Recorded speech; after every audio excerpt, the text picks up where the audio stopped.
Welcome back. We're going to look at health, just briefly. You recall in the last show, we spoke about not being the richest man in the graveyard. And there's no point in having wealth unless you enjoy it, unless you've got the health to enjoy it. We all think about parachuting and, hang gliding and adventure tours and all this sort of stuff when we get old and grey, caravanning around Australia. But if you haven't got the health to change a tyre or strap on a harness, what's the point? All the vast amounts of money you've earned are going to sit in the bank, or maybe make the medical profession rich. So I'm joined by Emma McMahon. Emma, thank you very much for joining us. Hi Kerry, that's okay. Emma, you're a yoga teacher supreme and a writer. Can you tell us something about your business? Well, I'm a freelancer, so yes, I teach a few classes of yoga a week, and I also do some freelance writing, mostly travel writing, travel features. I do love to travel. I haven't done a lot recently, but I have been a few places, so I write about travel and also health and well-being as well. Okay, that's lovely. So if you want healthy writing, you know where to come. Emma, I'm following the thought that really we can create wealth for people, that's just process and discipline. But if you're going to die, what's the point? If you're going to spend all this great wealth on medicine and doctors, what's the point? So I really want to focus on health and how yoga might help the viewer to gain good health so that when they actually do accumulate wealth, they'll be able to enjoy it. Can you tell me why yoga might achieve that for them? Absolutely. Well, yoga is, it can be many things to many people actually. In the West, we tend to see yoga as the physical practices of yoga. And we can do yoga in as gentle or as aerobic way as we want to. It depends what kind of lineage or practice you want to follow. So I teach Hatha Yoga, which tends to just have a slightly gentler approach. Certainly the classes I teach are a little gentler. And if we are able to incorporate just a few practices of yoga, particularly the physical yoga poses, or asanas as they're called, into our lives, preferably daily, but a few times a week if we can manage it, then we will really very quickly notice the effect that it has on our bodies and our minds. And it affects us in a myriad of ways, but namely with the physical postures, helping to develop strength and flexibility.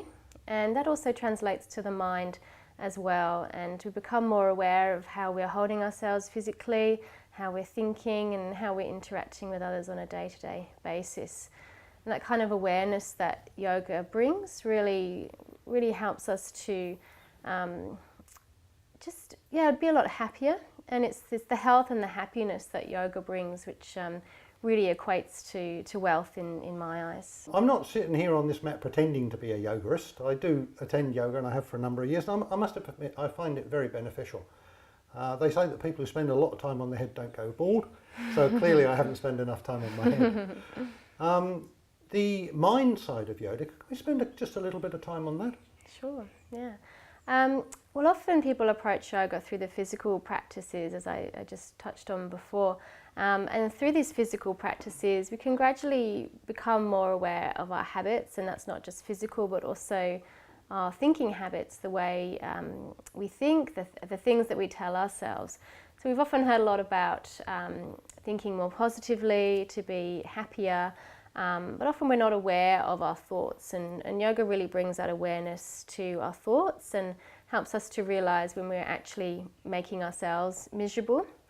And just the very practice of yoga, the physical postures that we do, can really help to ground you and focus the mind. And when your mind is focused in that way, there's no room for any stress or worries, and you'll find that if you really get into a practice, that's all you're thinking about. There's no other thoughts intruding in your mind, and therefore your stress levels are greatly reduced, and that in itself has a very profound effect on your well-being.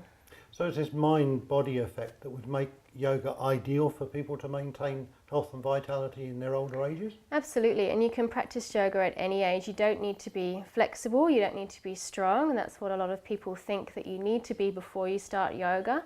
You can approach yoga at any level and at any age, as long as you have a good instructor, as long as you're doing poses where you're not overexerting your body or causing any injury to yourself, then really yoga is very safe and it's something that can be done by anyone, and really anyone can reap the benefits from it. Obey your body instead of the instructor. Exactly. Listen to your body, listen to your breath. You'll hear that said in yoga a lot. There's lots of other ways that people can remain fit, I guess. We hear of footballers in their 70s who are still doing 20 kilometres every morning, and good on them. But why would yoga maybe be better than that? Well, yoga is low impact. So, for example, you might enjoy jogging, but jogging's not necessarily all good for you because it can be quite hard on the joints of the body. And when you get older as well, you may not have the capacity to run very fast, or perhaps you might have a bit of a heart issue where you don't want to get your blood pumping too much. I mean, you can do that in yoga, but you don't have to, and that's kind of the point, in the way that you can practice in a way that's beneficial for you and your body. I know that when I run, my breath runs out before my legs do. Yeah. And yoga's a great complementary sport to do as well, if you wanted to call it a sport. So a lot of people who perhaps do surfing or football or other types of exercise have realised how yoga and the stretching that happens when you do yoga poses is very beneficial for the body.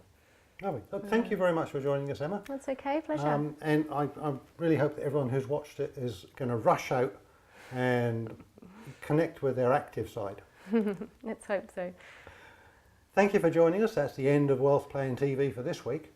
We've been speaking about yoga. Look, yoga works for me, I must admit. I do enjoy it, and it's sort of gentle enough for me, but hey, it's also quite demanding. Whatever you're doing is good. Just don't sit there. Don't become a television flicker. Get out there and do something, because the worst thing I can possibly imagine is you spending the wealth that I've helped you, or you've helped yourself create, on making doctors richer. Good on you. See you next week.